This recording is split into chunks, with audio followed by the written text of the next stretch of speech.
आप सभी का हमारे YouTube channel success Guru Mantra for all exam में बहुत बहुत स्वागत है। फ्रेंड्स, अभी तक हमने प्राचीन भारत के इतिहास को जानने के क्रम में सिंधु घाटी की सभ्यता के बारे में चर्चा किया था। उसके बाद जो है उत्तर वैदिक काल और ऋग वैदिक काल के बारे में डिस्कस किया था, और इसी क्रम में हम जैन धर्म और बौद्ध धर्म के बारे में भी चर्चा कर चुके हैं। अब उससे जुड़े हुए प्रश्नोत्तर भी हम देखेंगे, जो कि एग्ज़ाम की दृष्टि से बहुत ही महत्वपूर्ण है, और इसमें जो भी क्वेश्चन सेलेक्ट किए गए हैं सभी एग्ज़ाम में आए हुए हैं। तो अगर आपको वीडियो हमारा पसंद आए तो आप इसे लाइक और सब्सक्राइब करना ना भूलें, और सबसे इम्पॉर्टेंट बात है आप सारी वीडियो अंत तक ज़रूर देखें। चलिए स्टार्ट करते हैं। धार्मिक आंदोलन। पहला क्वेश्चन है, सम्रादित्य कथा का संबंध किस संप्रदाय से है? सम्रादित्य कथा का संबंध जैन संप्रदाय से है। और ये भी पूछा जाता है अक्सर कि जैन संप्रदाय से संबंधित अन्य ग्रंथ कौन कौन से हैं, तो हम बताते चलें कि अन्य ग्रंथों में कुवलय माला, तिलक मंजरी, रंभा मंजरी आदि भी हैं। अगला क्वेश्चन है, भगवापि कौशल को अहमपि कौशल को किस बौद्ध ग्रंथ का उद्धरण है? यानी कि यह जो कहा गया है यह बौद्ध ग्रंथ के किस निकाय में स्थित है? तो यह मध्यम निकाय के अंतर्गत आता है। और यह कथन किसका है? तो यह राजा प्रसेनजीत ने कहा था। मध्यम निकाय से में यह वर्णित है कि एक बार राजा प्रसेनजीत ने कहा था कि भगवापि कौशल को अहमपि कौशल को। इसका मतलब है कि बुद्ध कौशल के हैं और मैं भी कौशल का हूँ। मैं भी 80 वर्ष का हूँ और बुद्ध भी 80 वर्ष के हैं। अहमपि असिद्ध को, भवपि असिद्ध को, मतलब मैं भी 80 वर्ष का हूँ और बुद्ध भी। अगला प्रश्न है, भगवती सूत्र किस धर्म से संबंधित है? तो सूत्र शब्द जहाँ पे भी आए तो यह जैन धर्म से ही संबंधित होगा, तो ये इसकी पहचान है। भगवती सूत्र किस धर्म से संबंधित है? भगवती सूत्र जैन धर्म से संबंधित है। इसमें जैन धर्म के सिद्धांतों के अतिरिक्त स्वर्ग और नर्क के विषय में विस्तृत वर्णन किया गया है। तो अगर यह पूछा जाए कि स्वर्ग और नर्क का विस्तृत विवरण किस में किया गया है, तो यह भगवती सूत्र के में किया गया है। अगला है, किससे अर्थफलक संबंधित है? निम्न में से किससे अर्थफलक संबंधित है? अर्थफलक जो है वह श्वेतांबर से संबंधित है। फलक वर्ड अगर कहीं पे आता है तो यह सीधा संबंध इसका जैन परंपरा से है और यह श्वेतांबर से संबंधित है। फलक, कोपीन और वीवर ये वस्त्र धारण करने का जैन परंपरा में शब्द यूज़ होता है, अतः यह श्वेतांबर से संबंधित है। भागवत धर्म का पहला ज्ञात यूनानी अनुयायी कौन था? तो दोस्तों, भागवत धर्म का पहला ज्ञात यूनानी अनुयायी हेलियोडोरस था। कौन था? हेलियोडोरस। अगला क्वेश्चन है, जैन धर्म के प्रथम तीर्थकर कौन थे? तो ये हम पहले के वीडियो में देख चुके हैं कि जैन धर्म के प्रथम तीर्थकर ऋषभ देव थे। इनका उल्लेख ऋग वैदिक काल और पुराणों में भी मिलता है, और हम ये जानते हैं कि जैन धर्म में 24 तीर्थकरों की परंपरा का उल्लेख है, जिसमें सबसे प्रथम तीर्थकर ऋषभ देव हैं। जैन परंपरा के अनुसार बाहुबली किस तीर्थकर का पुत्र था? तो जैन परंपरा के अनुसार बाहुबली ऋषभनाथ का पुत्र था। अगला प्रश्न है, जैन धर्म के 23वें तीर्थकर कौन माने जाते हैं? तो जैन धर्म के 23वें तीर्थकर कौन है? पार्श्वनाथ। इनका जन्म काशी या वाराणसी में हुआ था। दोस्तों, पार्श्वनाथ ने अपने अनुयायियों को चतुर्याम यानी कि 4 सत्य की शिक्षा का पालन करने को कहा था। वे 4 शिक्षाएं कौन सी थी? सत्य, अहिंसा, अस्तेय और अपरिग्रह। ये 4 शिक्षाएं पार्श्वनाथ द्वारा दी गई थी? सत्य, अहिंसा, अस्तेय और अपरिग्रह। दोस्तों, ऐसा कहा जाता है कि पार्श्वनाथ को समेध शिखर पर ज्ञान की प्राप्ति हुई थी। और पांचवा जो शिक्षा दिया गया था ब्रह्मचर्य का, वो किसने दिया था? महावीर जी ने दिया था। अगला क्वेश्चन है, महावीर को सर्वोच्च ज्ञान यानी कि कैवल्य की प्राप्ति कहाँ हुई थी? तो महावीर स्वामी को कैवल्य की प्राप्ति कहाँ हुई थी? जिम्भिक ग्राम में हुई थी। कहाँ हुई थी? जिम्भिक ग्राम में। अगला प्रश्न है, देवनंदा जैन धर्म में किस रूप में प्रसिद्ध है? देवनंदा जो है जैन धर्म में महावीर की माता के नाम से जाना जाता है। अगला प्रश्न है, महावीर की शिक्षा का विशेष नाम क्या है?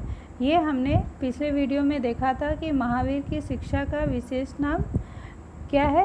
पंच महाव्रत। पंच महाव्रत कौन से थे?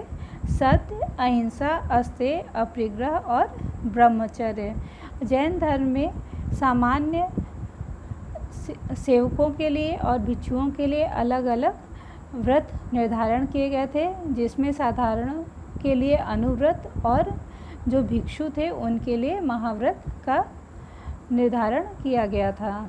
अगला प्रश्न है, जैन धर्म के सिद्धांतों के अनुकूल क्या नहीं है? ईश्वर द्वारा कैवल्य की प्राप्ति जैन धर्म से संबंधित नहीं है। अगला प्रश्न देखते हैं दोस्तों, कनिष्क बौद्ध धर्म के किस संप्रदाय का अनुयायी था? कनिष्क बौद्ध धर्म के किस संप्रदाय का अनुयायी था? तो कनिष्क बौद्ध धर्म के महायान संप्रदाय का अनुयायी था। सर एडविन अर्नाल्ड की पुस्तक द लाइट ऑफ एशिया किस पर आधारित है? ये आपके एग्ज़ाम का सबसे इम्पॉर्टेंट क्वेश्चन है। अक्सर ये एग्ज़ाम में पूछा जाता है कि सर एडविन अर्नाल्ड की पुस्तक का क्या नाम है? तो ये इस पुस्तक का नाम है द लाइट ऑफ एशिया और यह बौद्ध ग्रंथ से संबंधित है। बौद्ध ग्रंथ का में ललित विस्तर पर आधारित है। मतलब सर एडविन अर्नाल्ड ने जो पुस्तक लिखी है द लाइट ऑफ एशिया, उन्होंने ललित विस्तर के आधार पर लिखी है। और ललित विस्तर किससे संबंधित है? बौद्ध ग्रंथ से संबंधित है। और ललित विस्तर में बुद्ध जी की जीवनी का वर्णन है। किसकी जीवनी का वर्णन है? बुद्ध जी की जीवनी का वर्णन है। अगला प्रश्न है, दिग्ग निकाय का हिंदी अनुवाद किसने किया? ये भी सबसे इम्पॉर्टेंट क्वेश्चन है कि दिग्ग निकाय का हिंदी में अनुवाद किसने किया? राहुल संस्कृत्यायन जी ने किया। दिग्ग निकाय जो है वो बौद्ध ग्रंथ से संबंधित है। यह सुत्त पिटक का प्रथम निकाय है। इस पे हमने डिस्कस किया था कि दिग्ग निकाय सुत्त पिटक में जो जो निकाय आते हैं उसमें सबसे प्रथम निकाय कौन सा है? दिग्ग निकाय है। और दिग्ग निकाय में 34 लेख हैं, जिसे 3 समूहों में विभाजित किया गया है। अगला प्रश्न है, बौद्ध काल में कितने गणराज्य थे? बौद्ध काल में कितने गणराज्य थे? 10 गणराज्य थे, जिसमें कपिलवस्तु के शाक्य, सुषमागिरि के भग्ग, अल्पकप के बुली, केशपुत के कालाम, रामगाम के कोलिय, कुशीनारा के मल्ल, पावा के मल्ल, पिपलीवन के मौर्य, वैशाली के लिच्छवी और मिथिला के विदेह शामिल थे। तो इसमें हमें 10 नाम पता चल गए कि बौद्ध काल में कितने गणराज्य थे। तो कितने गणराज्य थे? 10 गणराज्य थे। दोस्तों, कपिलवस्तु की पहचान किससे की गई है? यह पिपरहवा के साथ की गई है, जो कि बिहार से संबंधित है। अगला प्रश्न है, बुद्ध का महापरिनिर्वाण किस राज्य में हुआ था? तो बुद्ध का महापरिनिर्वाण कुशीनारा के मल्ल में हुआ था। कुशीनगर के मल्ल में हुआ था। बुद्ध को ज्ञान कहाँ प्राप्त हुआ था? तो ये सब जानते हैं कि बुद्ध को ज्ञान गया में प्राप्त हुआ था।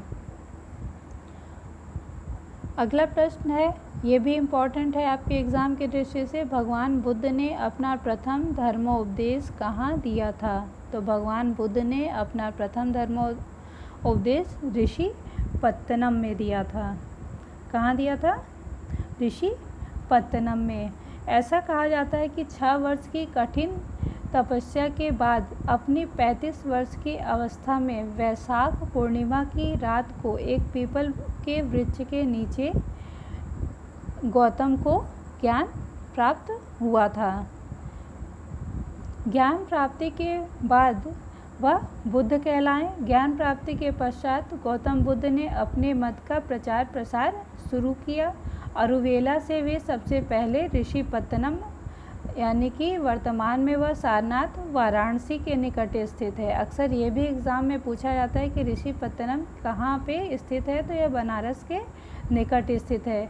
यहीं पर इन्होंने 5 ब्राह्मण सन्यासियों को अपना पहला उपदेश दिया था और इनका पहला जो उपदेश है वह धर्म चक्र प्रवर्तन के नाम से जाना जाता है। तो इसमें एक चीज़ पता चली कि धर्म चक्र परिवर्तन क्या था, तो यह बुद्ध जी द्वारा दिया गया पहला उपदेश है। अगला प्रश्न है, श्रावस्ती किस नदी के किनारे स्थित थी? तो श्रावस्ती अचिरावती नदी के किनारे स्थित थी। किस नदी के किनारे स्थित थी? अचिरावती नदी के किनारे स्थित थी। थेरवाद या स्थविरवाद किससे संबंधित है? किसे कहते हैं? तो यह हीनयान को कहा जाता है। ये हम सभी जानते हैं कि जैन धर्म जब 2 संप्रदायों में विभाजित हुआ तो वो जैन धर्म नहीं, बौद्ध धर्म जब 2 संप्रदायों में विभाजित हुआ तो एक हुआ हीनयान और दूसरा हुआ महायान। तो हीनयान को थेरवाद या स्थविरवाद भी कहा जाता है। अगला प्रश्न है, हेमवत संप्रदाय किसकी शाखा थी? यह महासंधिक की शाखा थी। हेमवत संप्रदाय महासंधिक से संबंधित है। यह आचार्य कश्यप गोत्र द्वारा स्थापित बौद्ध मठों और उनके भिक्षुओं के प्रसार के फलस्वरूप एक विशिष्ट बौद्ध संप्रदाय हो गया था। बौद्ध धर्म से संबंधित चतुर्थ संगीति के अध्यक्ष कौन थे? तो हमने ये पिछले वीडियो में देखा था कि बौद्ध धर्म से संबंधित चतुर्थ संगीति के अध्यक्ष कौन थे? वसुमित्र थे। गौतम बुद्ध के शरीर और शोषों का स्तूप निर्माण का प्रमाण कहाँ से मिलता है? तो यह पिपरावा अभिलेख से मिलता है। किसे बौद्ध परंपरा में भावी बुद्ध कहा गया है? तो बौद्ध परंपरा में भावी बुद्ध किसे कहा गया है? मैत्रेय को कहा गया है। और ये भी अक्सर पूछा जाता है कि मैत्रेय कौन थे? तो इनको कहा जाता है कि ये भावी बुद्ध हैं। बौद्ध धर्म के अंतर्गत माध्यमिक दर्शन के प्रतिपादक कौन थे? तो माध्यमिक दर्शन के प्रतिपादक कौन है? नागार्जुन। अगला प्रश्न है, बौद्ध संघों के आचरण के नियमों का संकलन किस ग्रंथ में मिलता है? तो यह किस में मिलता है? विनय पिटक में मिलता है। विनय पिटक का संकलन किसके द्वारा किया गया? तो यह उपाली के द्वारा किया गया। अगला प्रश्न है, बौद्ध धर्म ग्रंथों का महान टीकाकार कौन था? तो बौद्ध धर्म ग्रंथों का महान टीकाकार कौन था? बुद्ध घोष। जैन शिक्षक स्थूलभद्र का जन्म कहाँ हुआ था? तो जैन शिक्षक स्थूलभद्र का जन्म कहाँ हुआ? पाटलिपुत्र में हुआ। दोस्तों, हमने लगभग सारे क्वेश्चन जैन धर्म और बौद्ध धर्म से कवर कर लिए हैं। अगर आपके पास कोई भी और प्रश्न हो तो आप उसे कमेंट बॉक्स में ज़रूर डिस्कस कीजिएगा। आप सभी का वीडियो देखने के लिए बहुत बहुत धन्यवाद।